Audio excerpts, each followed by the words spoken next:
we have to decide is what to do with the time that is given to us. The world is changed. Review channels have lost their touch. I see it in the comments. I feel it in their content. Much that once was is lost, for none now live who remember it. It began with the reaction videos, making weird faces, or not even reacting at all. Fandoms have been torn apart, and many have left these once proud communities. For their opinions have poisoned their minds of what is true. Creators influencing their army of 12-year-olds to drive the review ratings to the ground, regardless of the quality of the film. But they were all deceived. For another channel was made, deep in the middle of fucking nowhere. A new way of reviewing entertainment. 3 ratings to rule them all.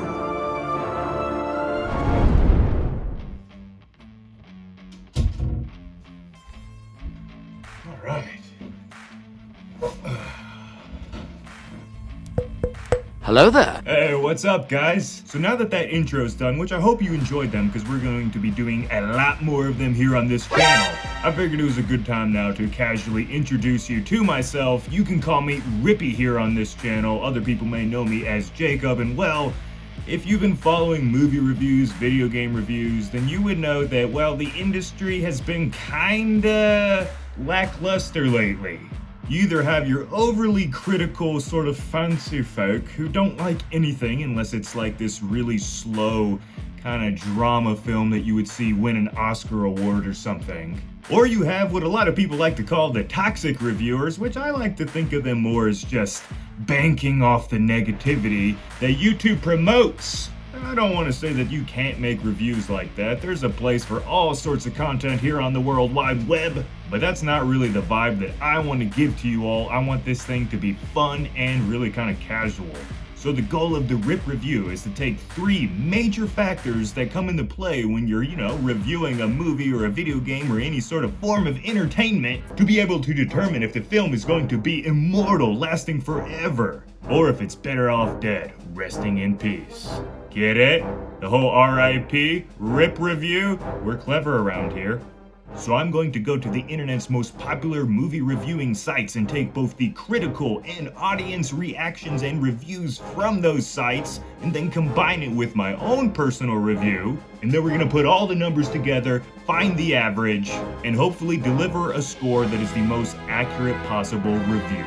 So I'm figuring the Lord of the Rings of Power show is going to be thrown to the wolves this month and have a whole lot of controversy surrounding that shit. Fans are going to be getting so angry on their little keyboards fighting amongst each other, they're going to be throwing spears of hate at each other like the frickin' Aemir. But this review is not about the Rings of Power. It is about what some consider to be the greatest movie about walking of all time. Which, let me know, do you think The Fellowship of the Rings is the greatest adventure movie ever made? I really want to know down in the comments, so let me know right now. The Lord of the Rings, The Fellowship of the Ring. The story takes an unlikely hero, surrounds him with some of the most badass and diverse set of characters in the universe, and then sets them all off on a perilous quest to destroy Sauron's one ring of ultimate power. Ultimately, the plot for Fellowship of the Rings is extremely simple on its own.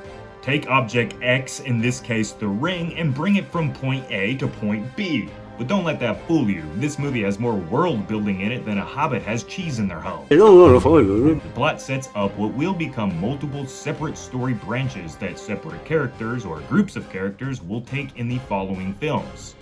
So it really needed to nail every single character, city, location, and motivation for the characters to even get there in the first place. It's the beginning of the retelling of one of literature's most famous works, The Lord of the Rings, which was a hard task to take on. Directed by Peter Jackson, which if you watch the behind the scenes for the movies as much as I did back in the day, you would see how he literally built one of the greatest filmmaking teams of all time, where it seemed like everyone, from the producers to the guy that brings the actors their goddamn coffee, were all on the same page, with the goal of bringing Tolkien's Middle-earth to life, and boy did it succeed.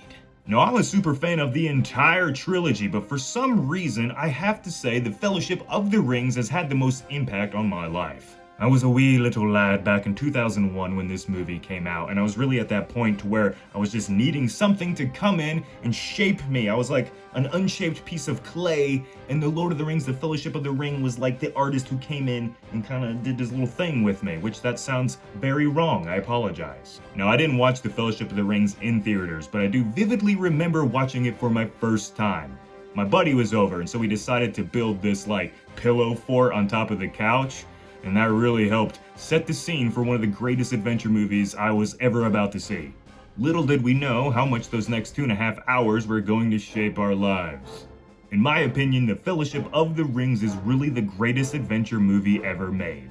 I'm like one of those weird people who's like obsessed with hiking, and I have to blame this shit for it. Get outside, see the world, embrace Earth, and stay in shape.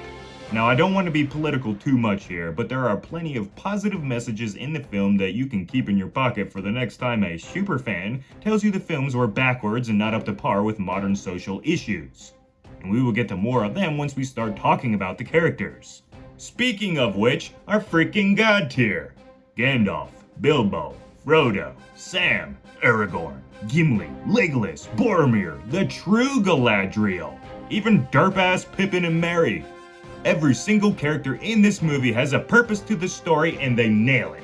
Specifically Aragorn and Gandalf. These two characters, played by some of the best actors to ever grace a camera, are truly role models for me and millions of other fans out there. Frodo, the film's main character, also has what I think are his best moments in the trilogy in The Fellowship of the Rings. He's yet to get all corrupted and, well, bitch-made by the ring like in the next two movies, and you genuinely root for him to succeed in a world much larger than him. So I always thought it was funny how the ring like changes size to fit whatever you put it on, right? It went from Sauron's big old bratwurst of a finger to that tiny little hobbit finger, and it makes you think what else pretty boy Sauron put it on before. All of the characters in the movie are from various races and cultures, and when they meet up, their opinions sometimes clash and conflict. These movies are honestly quite modern with their political messaging, and although they don't fit the social message where everything is based on avoiding hurt feelings and representation, they do provide what I think is a healthy moral ground for learning to accept and understand those who are different from you, even if in the past their kind has wronged you. None of that annoying shit that they force in our faces these days was in this movie, and I'm really thankful that it was made 20 years ago so it avoided all that. This is heavily shown with Gimli, the dwarf, and Legolas the elf. But over time, they learn to put their differences aside and they eventually become really good friends. Something all you Middle-earth fans should really consider with the whole Rings of Powers thing going on, and understanding that some people are going to like that show and not like it, so we don't have to agree, but let's try to be nicer to each other, everyone. Look past the differences. Hell, the star of the movie is a guy who's 3.5 feet tall and significantly weaker than pretty much everything around him, but he powers on, not giving a shit about his handicap. This movie also shows grown-ass men crying in each other's arms, a badass she-elf showing she ain't afraid of no wraithmen, and most importantly, to me at least, showing you the true value of genuine friendship and trust. In some ways, this movie kind of messed up my social skills, because if you're not a Sam to my Frodo, then get the hell out of here. You really have to give credit to all the actors, writers, artists, really everyone who helped shape this movie in a way that strikes all your emotions. Humor, peace, fear, anger, love. All of our special thoughts that really make us human are nailed in The Fellowship of the Rings. I made a promise, Mr. Frodo.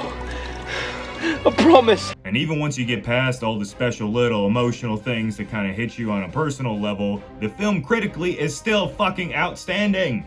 The set design is top notch and birthed during the era of filmmaking where they didn't just try to green screen in every setting. The costumes and props are truly legendary, each stitch in the cloth, ring in the chainmail armor, and weapon being swung around looks authentic and believable. Two of the best creative accomplishments in the movie are the clever use of miniatures, which give the buildings and monuments of Middle-earth a realistic look because they are real. And the next is the wizardry that was getting the characters to all appear the correct size in the same shot. Every scene in this movie feels real, even if the environments being shown are absurd or unfathomable to us in the real world. It really does feel like at some point in time it was a real place in history. The cinematography is second to none in this trilogy, and you see this from the very get-go. Hell, the prologue scene alone has more awe value than a lot of movies being made today 20 years later. The amazing landscapes of New Zealand turn into Middle-earth, or almost characters themselves. Every time the camera pans out and we see our fellowship trekking through all these beautiful locations, which are real, I get this feeling of excitement that I can't quite understand. And the music in these shots created by Howard Shore is really icing on the top. He may not be on the same level when it comes to John Williams or Hans Zimmer, but when it comes to the Lord of the Rings movies, specifically the Fellowship of the Rings, he created one of the best and most fitting soundtracks to ever coincide with a movie, I think. The music brings every scene to life and pretty much makes Middle-earth pop. And even with it coming out in 2001, the movie's CGI holds up pretty well in most cases, and in some shots even looks more believable than a lot of modern movies. Now this is due to the creators choosing to not go over the top with their CGI. The Ring Wraith is a perfect example. If this movie was made today, they would have gone and made this real-life horse all skeletal and looking like a zombie horse. And the Wraith would just be this big CGI black cloak blur. But they wanted it to feel real and scary. So they got some dude that got some horse, covered him in really cool costumes and put on a lot of good effects, and well, there you go, it looks freaking terrifying. And even when they went big with the effects, like the prologue scene with the Last Alliance battle, brand new software was developed in order to get the vast armies feeling real and alive, to act uniquely and react to whatever it was attacking them or happening around them. To this day, I've never seen any other movie except for the following Lord of the Rings movies that captures this same level of badassery when it comes to showing, tens of thousands, hundreds of thousands, maybe almost a million individual soldiers, characters on the screen at the same time. And you gotta remember, this was 20 years ago and they were able to do this. This is really impressive stuff that even video games can't capture. The orcs, urukai, and goblins are all really prime examples of using real-world applications to create beings who feel real. Things of true nightmares. You really just can't beat good makeup and costumes, But some creatures were just too far from reality and they had to be made using CGI. And while not as crisp or clean as modern CGI for 20 years ago, this was about as good as you could get. The Watcher in the Water, the Cave Troll, the Balrog, all are purely CGI, but they only appear in scenes where the lacking CGI can still really shine through. They hide it in darkness and shadow and flames and all that.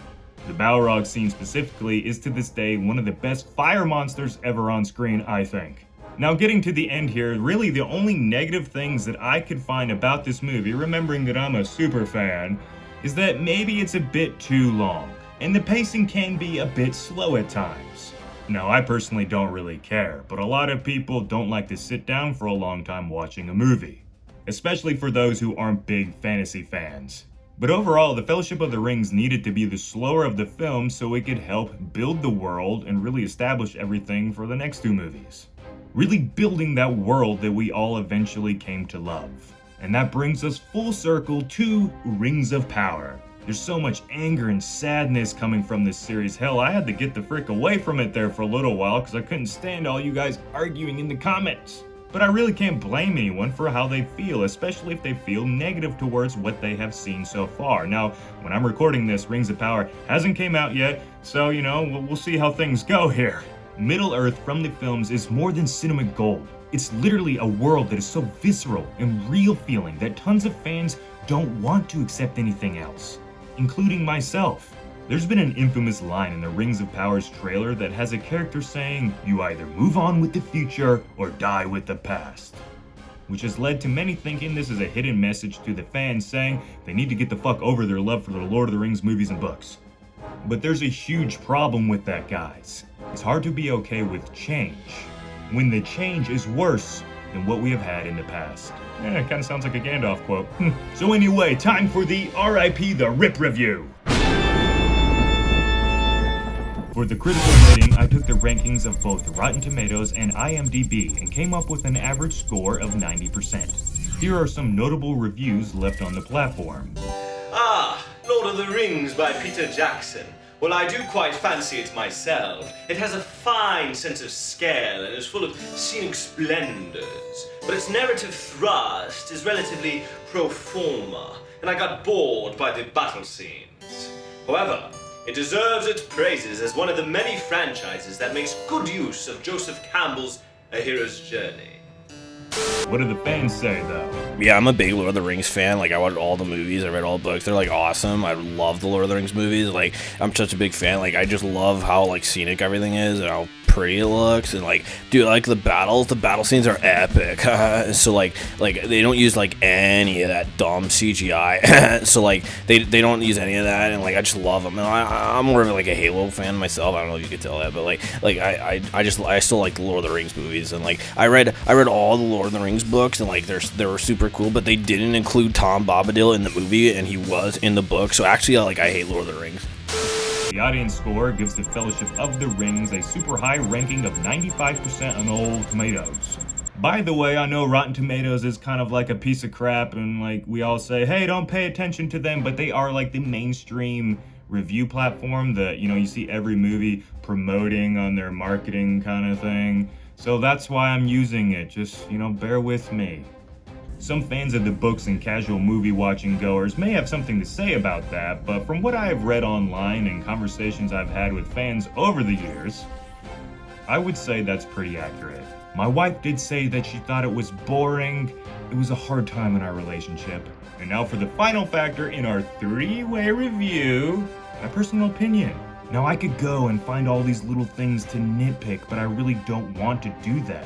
This movie had such an effect on me, my life, everything that I have gone to become, that I can't really find anything to really give it crap about. So I have to give this movie what I think is the closest possible score to being perfect, because I don't think anything is truly perfect. It gets a 97% from me. When you combine these three scores, you get an average of 94% on the RIP meter, which gives The Lord of the Rings, The Fellowship of the Rings, the highest possible RIP RIP review ranking of a truly immortal film that will be remembered and spoken about for decades and maybe centuries to come. But was it as good as The Two Towers? Stay tuned for the next RIP review, which if you are excited for, feel free and consider subscribing to join me on this great journey. This has been Rippy, everyone. I hope you enjoyed this video. Over and out.